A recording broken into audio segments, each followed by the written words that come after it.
Call to order the June 3rd, Tuesday, June 3rd, 2025 regular Board of Education meeting. We welcome all of you who are here tonight. We appreciate you coming, and those of you who are with us live stream. I think there's maybe some issues there with what you're able to see on the screen, but hopefully maybe they will get that worked out. We are also having some technical issues up here. There's nothing on the screen for us, so we'll have our laptops. Hopefully that will continue to work correctly. But we appreciate you being here. First is the approval of our agenda, so I will entertain a motion to approve the agenda as presented. So moved. A motion by Mr. Lewis. Do I have a second? Second. Any discussion? All those in favor say aye. Aye. All opposed, no. Next, we will have our invocation and our Pledge of Allegiance, and Miss Vicki Watson will take care of that for us tonight. Ask her to come up here, right there, up there. This is Bill Collingwood, Waitsville Baptist Church. Let us bow our heads, asking God's presence and blessings upon all this meetings and proceedings. Our Heavenly Father, we do thank you that we have the privilege to bow before you. We ask, Lord, that during this meeting that you will be honored. We thank you, Lord, for the sacrifice and service of all these elected officials, their time and effort they put forth. They are really the unsung heroes, the decisions they have to make. Lord, we just ask that you lead them and guide them and give them the wisdom, the direction and counsel in all that they do. We thank you for the administration and the staff, Lord, that supports them. We thank you for what they do. Bless them, their families.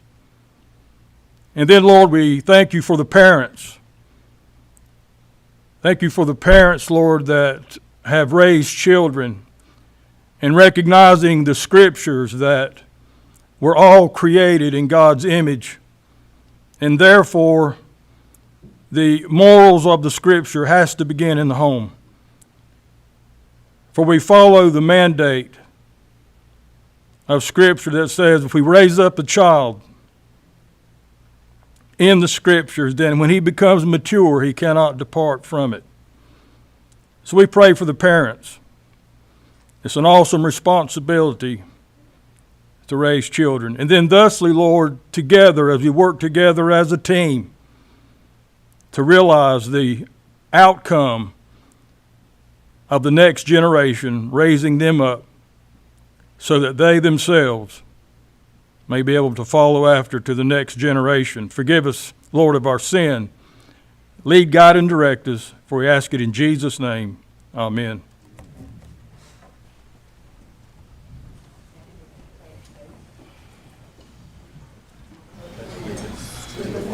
Of the United States of America, and to the republic for which it stands, one nation, under God, indivisible, with liberty and justice for all.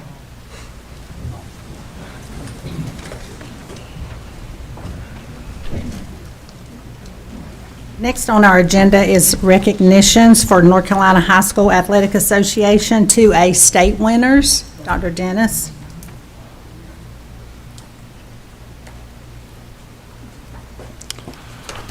Good afternoon, Madam Chair, members of the board. We do want to recognize some state champions from a couple of our schools. I will start off with Albemarle High School, and I would like to invite up Amari Baldwin and Dre Davis, please.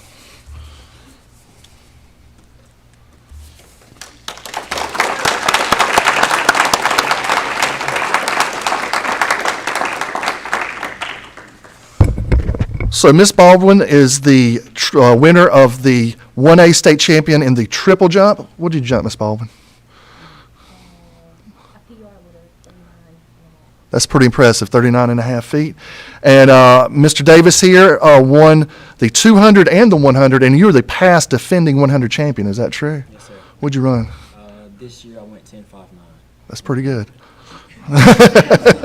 That's outstanding. Give him a round of applause.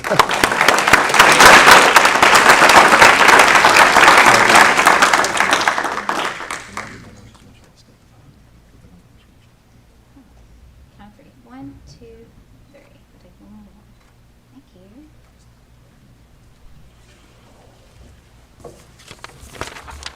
Next, I want to recognize some athletes from West Stanley High School. Dominic Danzy, Daryl Bynum, Jonathan Moran, and Phoenix Hendy. Are y'all in the audience?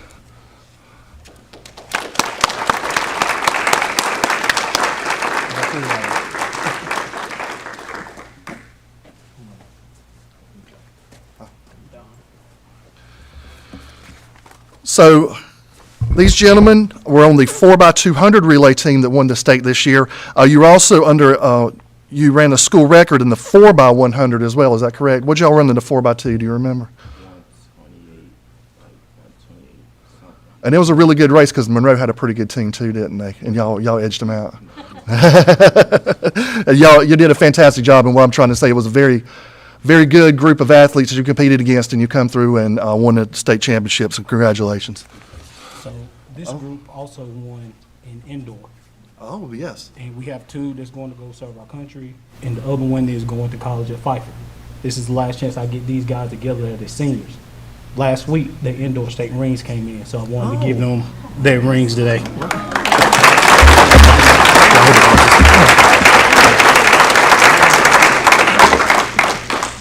So this is Johnny's.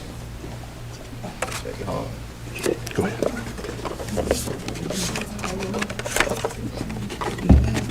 Daryl and Miss Carter. Can you bring me the other box? The other one's Go ahead, gone, right here. but he's not here.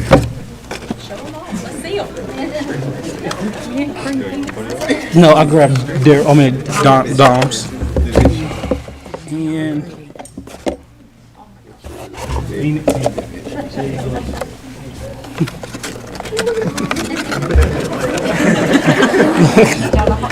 yeah, so hold them up.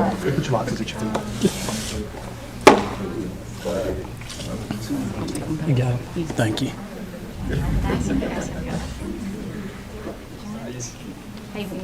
That looks good. There we go. That's awesome. I hope that's good.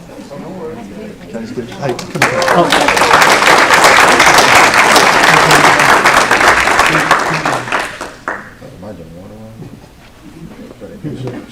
However you want. All right, count three. 1, 2, 3. And hold it once. Second. One more. Thank you. Congratulations. Dr. Dennis, if you'll have them walk through for the board to shake the, No, the only other one we had that I'll mention, we did have, well, I'll wait till you get done.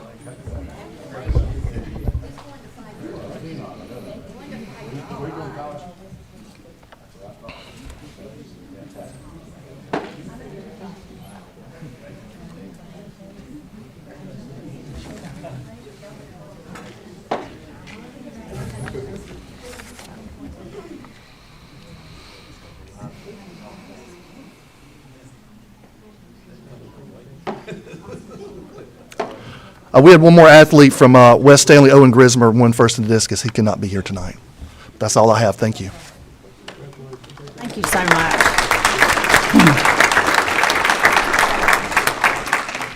Thank you guys for coming. That's an awesome accomplishment. The rings were really nice. You need to take a good look at those up close, guys out there in the audience, if you get a chance. Next on our agenda is public participation, public comments. So in accordance with policy 2310, the public participation at board meetings, it says each month part of at least one regularly scheduled board meeting will be set aside for citizens to address the board through public comment. Each speaker will receive 3 minutes to present comments. However, the public comment session will not exceed 15 minutes total, except by a majority vote of the board. Board members will not respond to individuals who address the board except to request clarification of points made by the presenter. I'd also like to ask our speakers to please note the timer. It should be on the screen in front of you at the podium. I'm not sure with what's going on tonight whether you will see that or not, but if not, it's always visible at the 2 monitors on your left and right, the ones that you're able to see from the audience. So first we have Hannah Lear.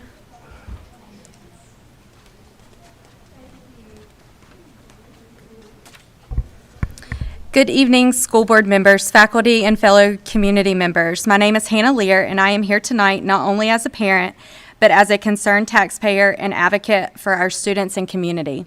I stand before you deeply troubled by the direction this board is taking. First and foremost, I am concerned about the mismanagement of funds. Year after year, we hear promises of responsible budgeting, yet we continue to see wasteful spending that doesn't directly benefit the classroom or support our teachers and students.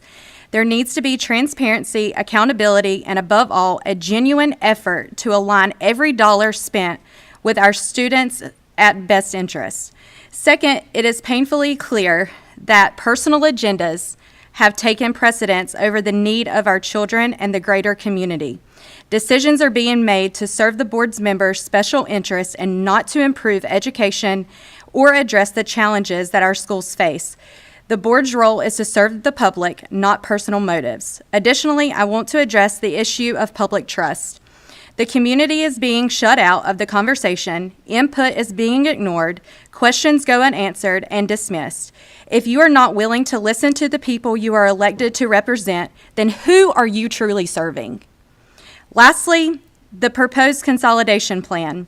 We are being told consolidation is the solution, but let's be honest, consolidation isn't the cure-all. It's a Band-Aid. It doesn't address the root problem, whether it's the poor planning, lack of vision, or poor leadership. Instead of reshuffling our students and staff, start fixing the broken system that led us here in the first place. Also, I came to you on April 1st. I have yet to receive a follow-up from Dr. Jared Dennis. He presented his budget to the county commissioners on May 21st, and nowhere in that budget was playground funds for our elementary schools. We deserve better, our kids deserve better, and we as a community are not going to be silent. And I have a minute left. You can call the sheriff if you like. Thank you, Ms. Lear. I believe this is Mr. Schaefer. Your handwriting's a little different this month.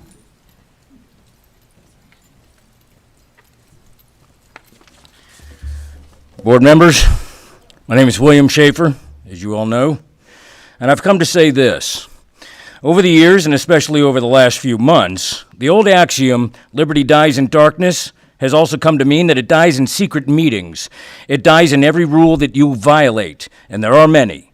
It dies in obfuscation and manipulation of the information provided to and withheld from the people. And it dies subjugated by personal and elitist motivations accompanied by the willful courses of action that would have the people pay for liberty's funeral. The people of Stanley County have watched as school boards have wasted public monies on everything from land grabs and property acquisitions that led nowhere and did nothing to further the state of education, and purposefully disregarded opportunities to affect the people's determined will in ensuring that community-based schools survive and thrive. You claim in public that you're for the people and their children and their educations, but you have placed us on a path that will see the demise of community schools and ultimately the continued rise of deficits in public education across the spectrum. The monarch majority of this board has obfuscated and manipulated the plans of this board to consolidate schools, beginning with the high schools. And the chair and the rest of the monarchs have manipulated the meetings so that the public input is extremely limited, restricted, and in some cases denied. If the idea of school consolidation, which results in the shutdown of community schools, was such a great idea, why operate in secret? Why obfuscate the truth? Why violate every rule in the book to effect this course of action?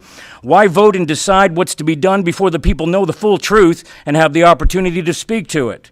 The fact is, your objective is to tear our communities down, our community schools down, which results in every negative aspect and outcome for our communities, parent involvement, and our kids, while favoring the select, your chosen, under the guise of growth and educational opportunity. And again, you've operated as bullies and tyrants in public meetings and against fellow board members in getting this far. And at the end of it, you have the audacity to push your objectives down our throats by requesting that we be on the hook for years on end for millions of dollars for only 2 high schools thus far. You claim to be all for education and children's learning, but ironically, the one lesson our young people will have learned with this board is that if you hold a position of governance, you too can use the tools and machinations of government to defy the will and the voice of the American people. You too can be above the rules and forward any agenda you please. If you're a member of the board, you can continue to waste the people's money, demand more of it, keep us in the dark about it, and then keep us silent about it, in pursuit of an education system that doesn't work and no one ever wanted. That's one hell of a civic lesson, guys. Through your manipulation of the entire processes from redistricting to consolidation, you've taught our children how to suppress the people's voice and will, and how to subjugate liberty to the selfish whims of tyrants. And the irony here is, you hold everybody to a 3-minute rule, a ridiculous 3-minute rule in speaking, while you violate every rule in the book.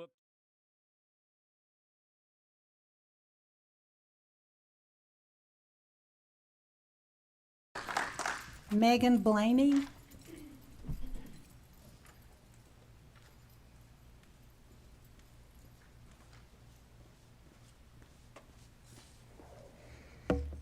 Hi, I'm Megan Blaney, a rising 9th grader at West Stanley High School.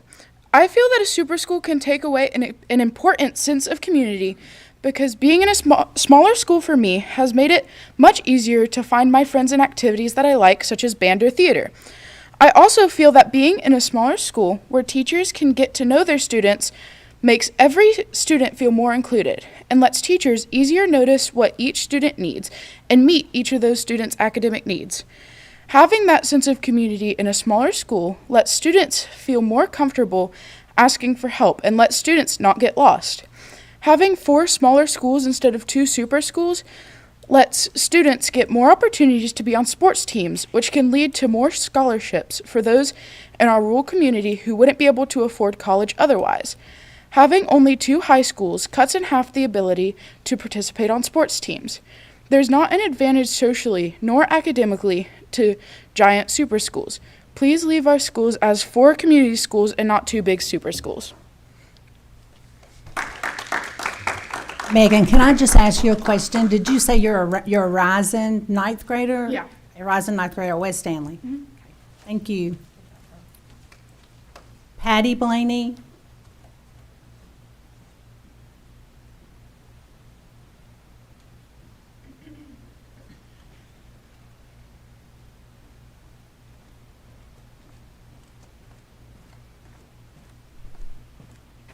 I'm Patty Blaney. I'm Matlin's mom. We really wanted to come and talk because I think that how this all kind of came about, all of a sudden we've got this emergency call meeting. We're going to start talking about buying property before the community has even had a chance to weigh in on whether this is something we even want. And I will tell you, the majority of the people that I talk to in Stanley County do not want this. We want our community schools. So we're spending money also on land before we even have money to actually build these schools. So it seems to me like that's not being very fiscally responsible with the taxpayers' money. If you're going to start spending money on land before we've even got money to build these super schools that actually the community doesn't even want. The other thing that actually recently just came to my attention is that one of the pieces of land that you're looking at was one that the sheriff's office was told not to buy because it's so full of rock that it's going to take extra money just to get it to where you can even build on it. So to me, that just really stinks of this board wasting taxpayer money before they've even had a chance to let the public weigh in on it. The other thing that these super schools are going to do is destroy our sense of community. The majority of us that live out here in Stanley County do so because we want the kind of community that we've got out here in Stanley County. As someone who grew up in Charlotte and went to a school with almost 800 kids in their graduating class, I can tell you the community schools are a much better way to educate our students.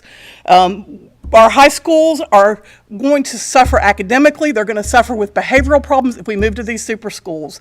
And I'm going to tell you, the public doesn't want this. So we would respectfully ask that you guys pull back on this and at least allow the public some time to weigh in before you decide to go buying a bunch of property and spending a bunch of the taxpayer money on things that the community doesn't want. We would be better off taking that money and spending it on things that actually are going to educate our children. You know, I hear all the time, oh, we can't compete with, Mecklenburg County and Cabarrus County and Union County because they offer subsidies to their teachers.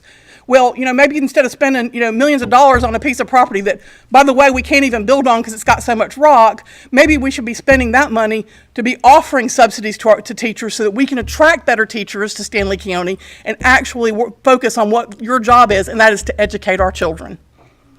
Thank you, Ms. Blaney.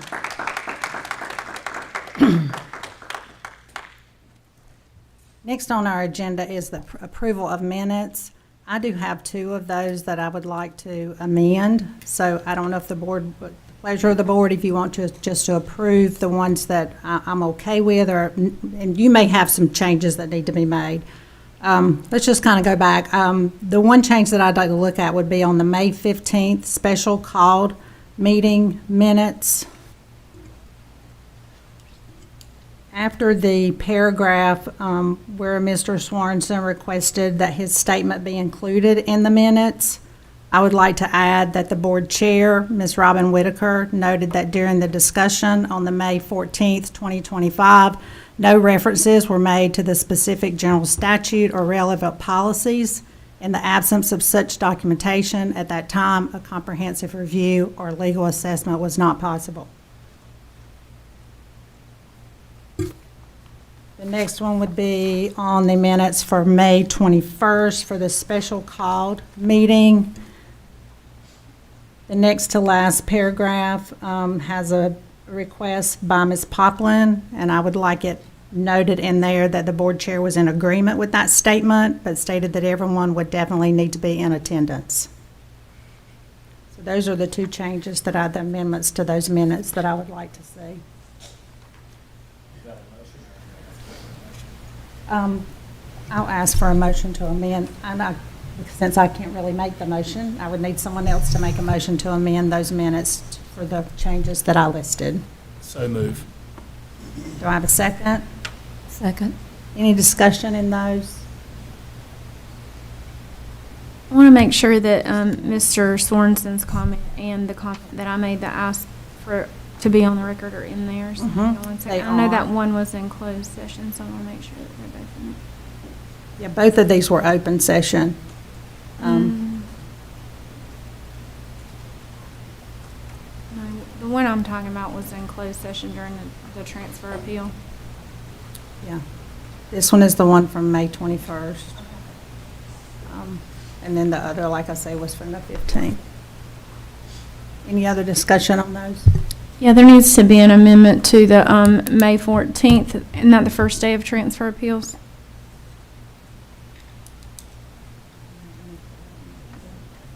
There was a comment that I made in that meeting that I had specifically asked be added in the minutes. It's not in here.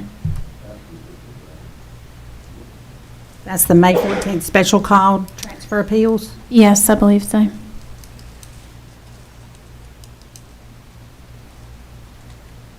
can't state the exact comment because it was turned closed. So. These, right, we're not doing closed, these are just all open sessions, so. Okay. When we do those closed sessions, then we'll come back to that. Okay, perfect. All right, so we have a motion and a second. No other discussion on those. So all those in favor of the amendment to these minutes, say aye. Aye. All opposed, no. Amendment to those passes, so the minutes are approved.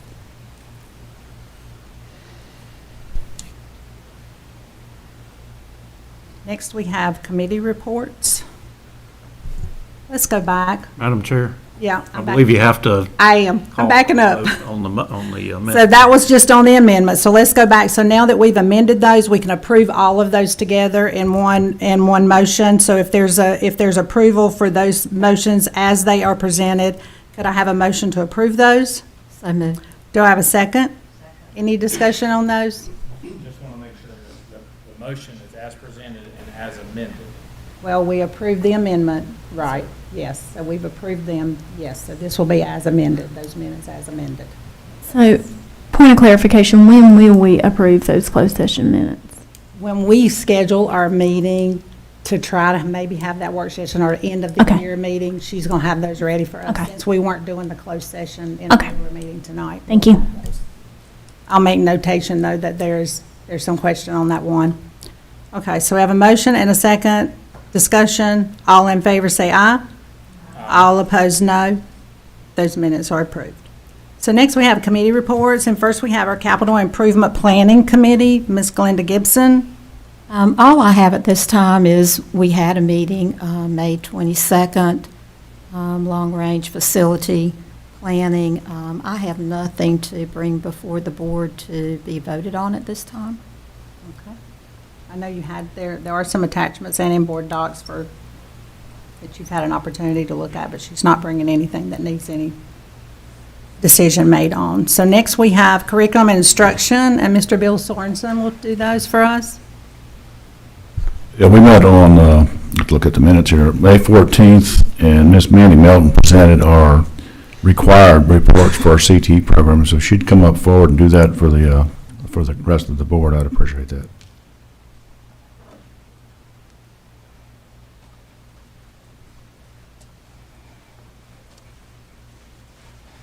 Good evening. I presented to the Curriculum and Instruction Curriculum and Instruction Board the local CTE plan for the county. This is a continuation of a 2-year plan that we are in the second year of. In the presentation, I discussed our goals and how we could support reading, math, and science, as well as post-secondary credentials and different forms of post-secondary attainment.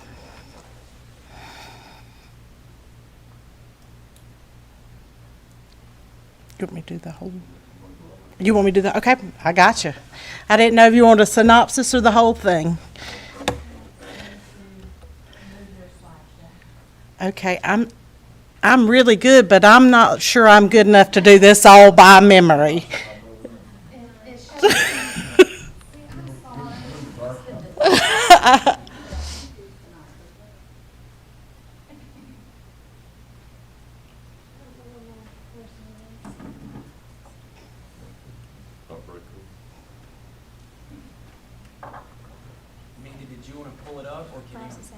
Can Hope drive and? Well, it's pulled up, but I don't have a double screen to be able to see what it is that I'm moving. I see. I'm saying, Mandy, would you prefer to run it from that computer? I can log in and run it off of mine. Ooh. That's an option. Can we turn that off for a second? Well, I don't want to show everybody all my email. Okay. Oh, excellent. Sorry, we excellent. Okay, now I can do this. Caught me a little off guard at first. Our CTE enrollment, I gave some basic facts and figures. Before COVID, our CTE enrollment was around 5,000 students, middle and high together. During COVID, of course, we took a dip in our enrollment in CTE, but we are well past where we were pre-COVID at this point in time in terms of CTE enrollment. Also, I shared some data about CTE concentrator graduation rate, and the CTE concentrator graduation rate consistently is higher than the state of North Carolina as well as Stanley County schools. One thing we are extremely proud of in CTE is our credentials that we are giving our students the opportunity to obtain while they are in our courses. In fall semester, our students earned 2,563 credentials. That was 75% of the credential potential for fall semester. I am proud to report that we have brought our average up for the year from 69 point and some change last school year to 72 and some change this school year.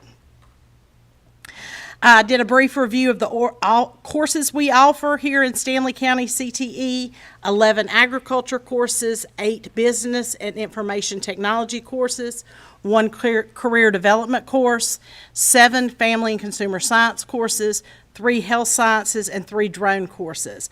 We also have added some new courses this school year, including natural resources. Next school year, we plan to add a natural resources 2, and we've also added electrical trades 2. Auto mechanics, we have 4 classes, woodworking 3 classes, firefighting 3 courses, carpentry 4 courses, drafting and Python 5 courses, 2 electrical trades courses, and 4 masonry courses. We are extremely proud of our career and technical student organizations, what we call CTSOs. We have very active National Technical Honor Society chapters, Future Farmers of America, and Skills USA. A focus in recent years have been apprenticeships and pre-apprenticeships, work study, and internship. Our goal is to allow kids to advance in their career pathway of study with that on-the-job experience. Our work with pre-apprenticeships and apprenticeships is so important because if we can get students enrolled in pre-apprenticeship, that unlocks a tuition waiver for those students if they choose to go to community college. Like I said, this is a continuation of a 2-year plan. Last year, we completed our comprehensive local needs assessment. We did that through our business advisory that we have in CTE that meets 3 times a year, our teacher advisory council, and also survey or student input. We have had to follow the new career planning law that we actually surprisingly been following for a couple of years. We were ahead of the curve. Each student in Stanley County schools starting in 7th grade has a career plan that follows them throughout high school. We use that to advise, guide, and provide opportunities for the students. In terms of our federal indicators, we are judged on our 4-year graduation rate, which we actually exceed the state average. Academic and proficiency in math, language arts, and science. Also, post-secondary placement is an indicator we're extremely proud of because every February the following school year we survey our seniors through a DPI-led survey to see if they have received a positive placement, if they are either working or in school. Another indicator, again, I will mention is our industry credentials we're extremely proud of, and then our program quality and non-traditional enrollment. Our priorities for next year are program alignment with industry needs, student interest in the community college. We want to continue our career development with exposure in 5th and 6th grade, exploration in 7th and 8th, and experiences in 9th and 12th. Also, we want to continue to focus on credentials, make sure that they align with industry demand while increasing our number of students that obtain these credentials. So that's a little bit in a nutshell. Any questions for Ms. Melton? Thank you, Mandy. For our people in the audience, you can get the board docs on our website. It's under the About Stanley thing. Got some great CTE programs in this county. There's a cultural shift and societal shift taking place in the country to where skills and trade jobs are going to be replacing a lot of the 4-year college things. We got to keep doing what we're doing. So thank you. And you need a motion to approve the plan, don't you? Yes, sir. Since this is coming out of committee, we'll just need a second for that. Okay, so a second for Mr. Sorensen. Any other discussion on this? Okay, so I have a second. All those in favor say aye. Aye. All opposed, no. It does pass. Thank you. Thank you so much, Ms. Melton. Thank you. Next, we have auxiliary services, Mr. Terry Dutney.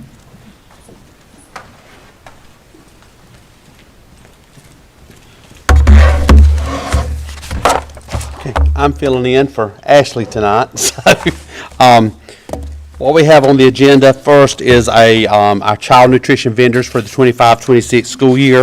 Of course, this is not all of them, but this is the ones that currently that we would need to go ahead and get in force for the effective July 1st date. So you'll see in your attachments where our groceries, snacks, and ice cream will be still renewing that contract with Gordon's Food Service out of Kannapolis. Our supplies, which is renewing that as well with Gordon's. Our produce is H&R Produce. I'm sorry, R&H. Milk, Stanley Dairy, and chemicals will be the SSF pack. So we'll need action on those, Madam Chair. We need a motion to approve the vendor list for the 25-26 school year as presented. So moved. Motion by Ms. Gibson, second. Second by Ms. Watson. Okay. Any discussion on that? Okay. All those, sorry, go ahead.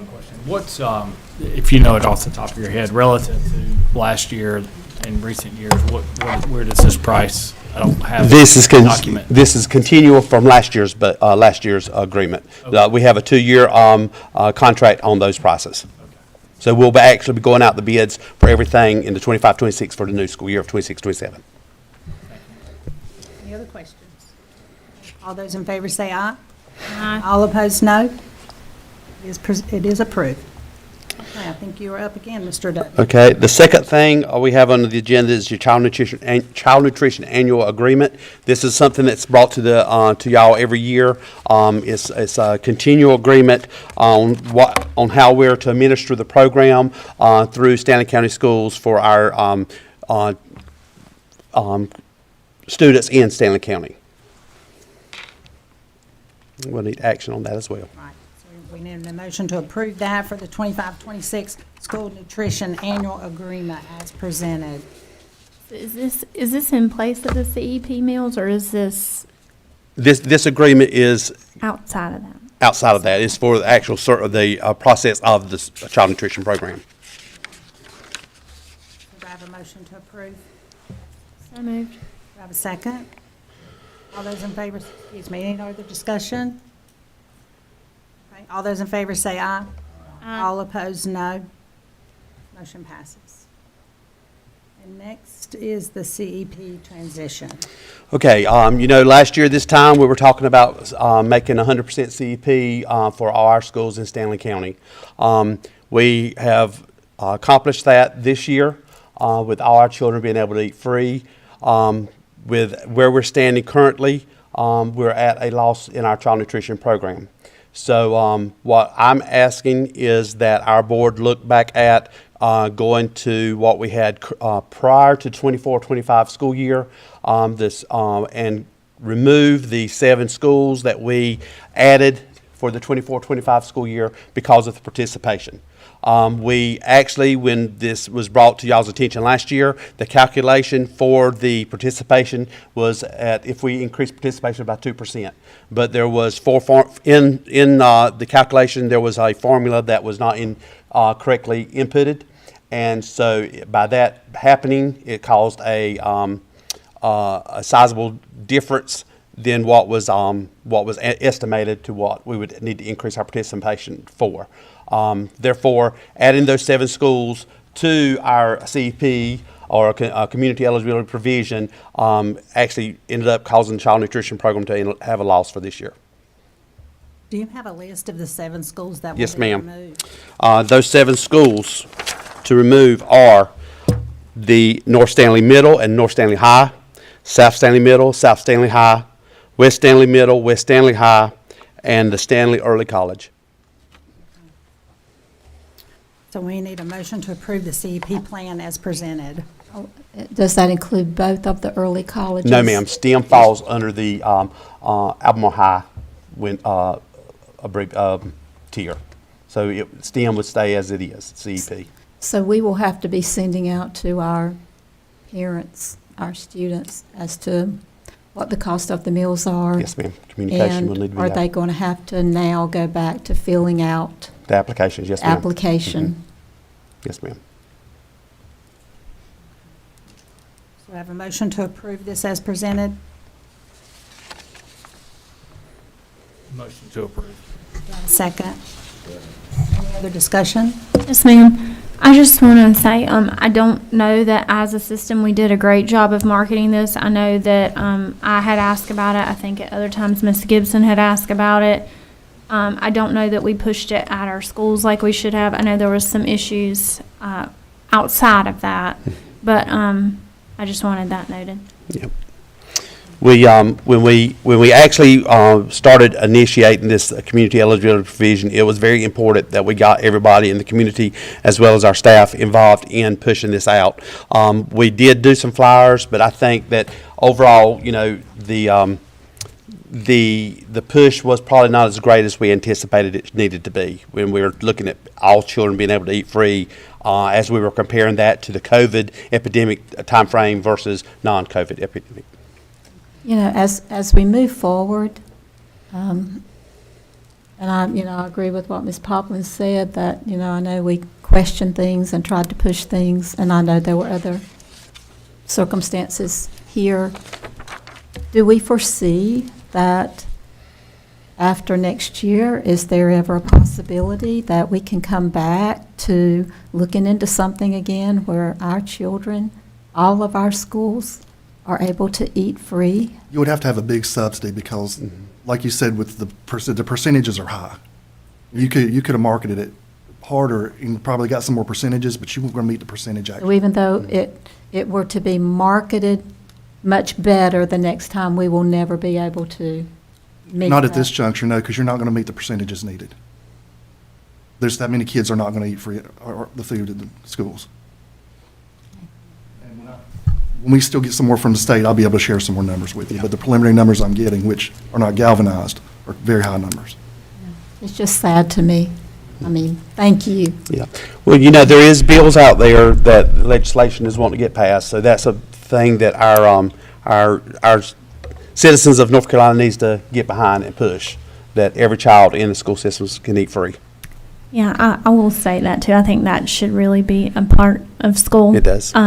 Just like any other book or supply or whatever, a breakfast and a lunch really should be part of school, not necessarily a separate entity, but that's personal opinion, and maybe that's something we can speak to legislators about some other time, but thank you.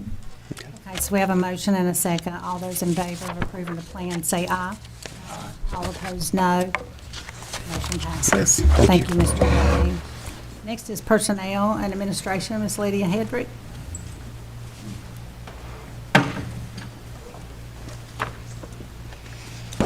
Good evening, board members. As presented in closed session, we do have a personnel report for your consideration, June 3rd. Section 1 does not require any action. Section 2 does require your approval, and we did add an amendment to Section 2 as discussed in closed session, which is an administrative appointment. So we need a motion to approve the following recommendation as presented with the one addition that she talked with us about earlier. So do I have a motion to approve Section 2? Do I have a second? Second. Any discussion on that? All those in favor say aye. All opposed, no. Those are approved. Thank you. Thank you so much. Next, we have just comments. Mr. Louder, do you have anything for us for legislative updates? Yes, I have a short summary. The good news is that on the House side, they passed their budget proposal, which surprisingly they did on a bipartisan basis, 93-20. I was quite surprised by that. So it went over to the Senate, which they are now discussing that now, and that's known as SB 257, if anybody wants to follow that. And some of the things on the House side that they agreed to was to increase teacher compensation by 8.7% over the biennium. And for most school personnel that are not on the teacher salary schedule, they would receive a 2.5% increase. They would restore master's pay again, which we used to have. They would provide state retirees with a 1% cost of living bonus in year 1 and a 2% bonus in year 2. And they would also increase schools' capital funding by $42 million. In addition, let me say that what's going to happen now is that the Senate is going to compare what they had come up with what the House has already voted on, and then they're going to come up with something, and hopefully both sides will then vote on a common budget for us.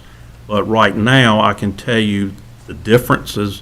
What the House passed requires our public schools to establish a cell phone policy to eliminate or at least severely restrict student access to cell phones during the instructional period. And but that wasn't in the Senate side yet, so I don't know what they're going to do with that.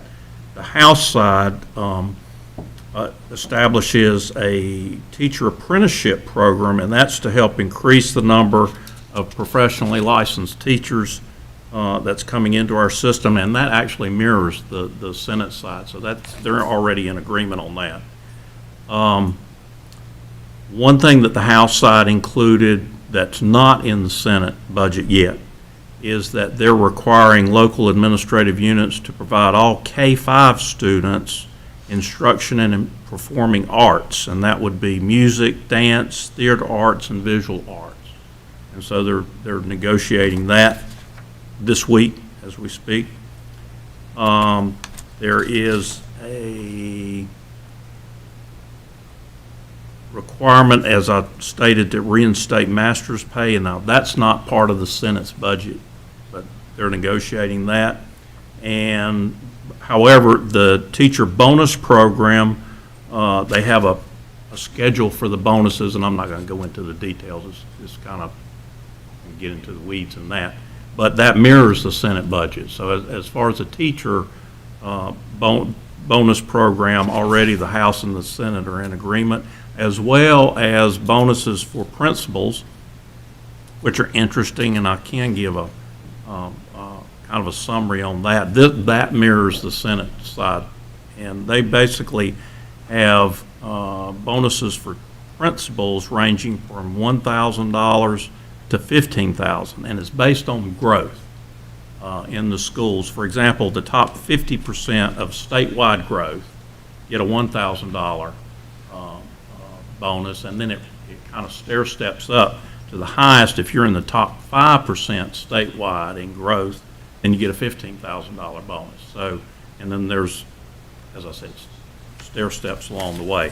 So basically, they're moving forward in a fairly quick method. I was kind of surprised that the House came up with that bipartisan approval so quickly, and now it's over on the Senate side. So we'll see. They're negotiating right now. Thank you, Mr. Any other board comments? That's why I'm looking at you. You know I'm going to talk. I always talk. I usually prepare comments, but I'm just going to fly off the cuff today. Attended the Albemarle High School graduation ceremony at the stadium last week, 48 years after I graduated from Albemarle in the auditorium, and it was just so surreal. But I wanted to point out the two speakers, Jasmine Brown and Vincent Gregory, the two student speakers, actually touched my heart and inspired me with their speeches. I have sat through probably 200 graduation speeches, and usually you hear the same things, but those two kids really got to me. I mean, seriously, you were there. You were there, right? An incredible thing. I do want to shout out to our state champions, the National Federation of High School. That's the sanctioning body for high school athletics all across the country. Says about 1 in 500 kids gets to wear the medal or gets the ring to be a champion. So that's pretty impressive stuff we had there. And I just want to shout out again to Jasmine and Vincent. Those two speeches touched me. You talk about kids that you could invest in like a stock. I'd be buying a ton of shares on those two because they just amazed me. Thank you. Any other comments? I have a comment. I also want to congratulate our state winners tonight. I want to thank Commissioner King, Ms. Crump, and Mr. Mills for attending our meeting tonight. I think that's all of you that are out there. I hope there's not somebody behind that pole right there. And thank you to those who came to make public comment tonight. I did prepare a little something because I don't want to mess up and forget, but it was a pleasure to attend the non-traditional high school graduations and to attend graduation at North Stanley High School this year. A big thank you to all those who helped to make those ceremonies a true success. To our graduates, congratulations. Go and do big things and make Stanley County proud. To all of our staff and students, please enjoy your summer break and have fun, make memories, and come back in August eager and ready for the best school year ever in 25-26. For a bit of information now, this board has been operating since January in a manner that I'm not personally proud of as it pertains to the public and a manner of civility and respect. A school board should be focused on student outcomes and due diligence and transparency. Instead, we are operating behind closed doors and in closed session. We are developing plans for redistricting in committee and pushing personal agendas. Access to materials and data should be readily available so that board members can make informed decisions. Getting information close to midnight the night before a meeting and sometimes information 30 minutes after a meeting has begun is not allowing board members the ability to prepare and frankly not okay. Operating in a way where we pick and choose which policies and procedures we're going to follow according to what's on the agenda at the time. One may ask, what are these policies in question? They are as follows. Policy 2321, closed session pertaining to minutes kept. Policy 2335, advanced delivery of meeting materials. Policy 1010, number 4, board authority and duties.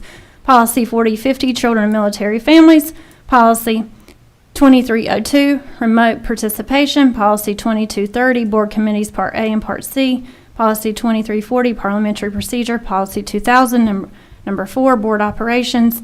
Policy 2321, closed session as it pertains to permitted purposes. Policy 2610, board attorney, paragraph number 3, and general statute for closed session violations of student matters as a reason to enter into closed session.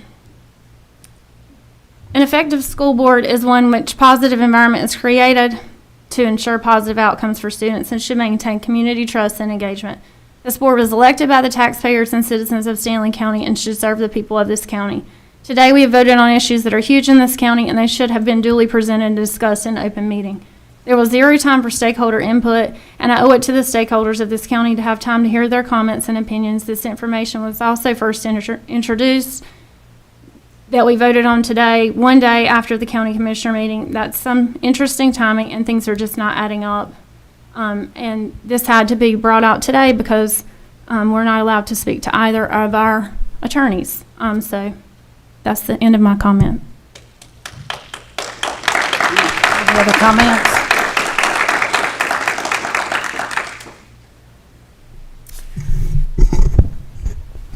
I would like to make one. I don't know what people think, but this county office works theirself to death. I've been in there a lot. I've been on this board a lot. And I've been in this system a lot. And as far as Dr. Dennis is concerned, he is the best superintendent we've ever had. I've been through a lot of them, and I know. So I don't know what everybody thinks about this, but you better be looking at yourself. I appreciate what Hope does. She does a lot for us and a lot for Dr. Dennis. And this is no comment. No public comments. No. I didn't comment to y'all. Anyway, sometimes I am. But this county office works really, really hard to make decisions for these kids, and so do we. And sometimes I wonder what people think out in the public, but sometimes you're not right. So just remember, look at yourself sometimes. Any other comments? Yep, we're looking at you now. I have a Let Ms. Gibson go. Okay. Ms. Allman, and I'll come back to you.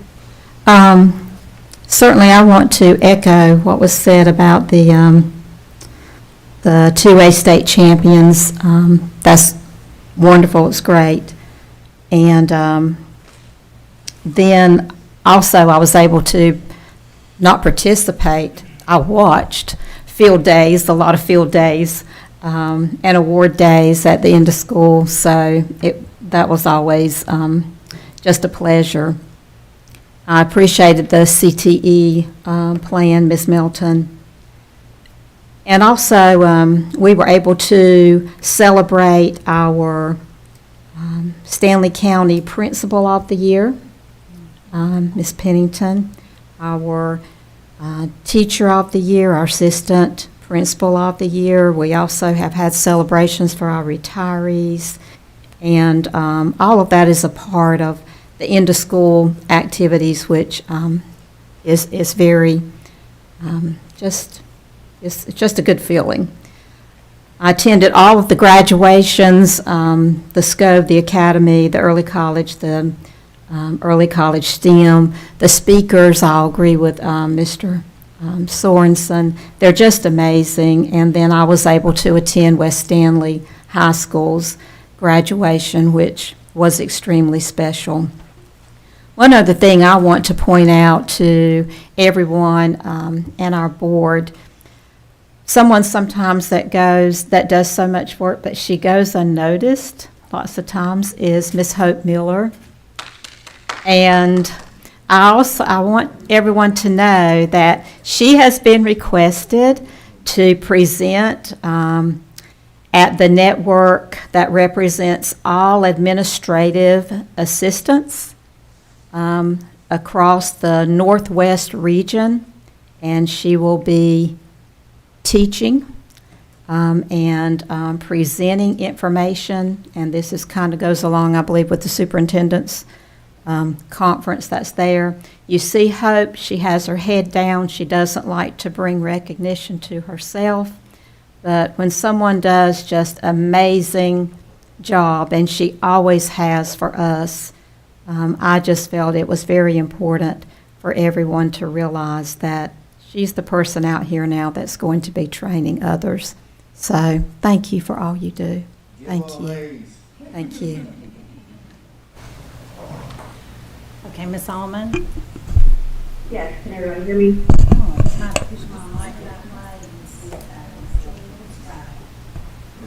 Can you hear me better? Yes. Okay.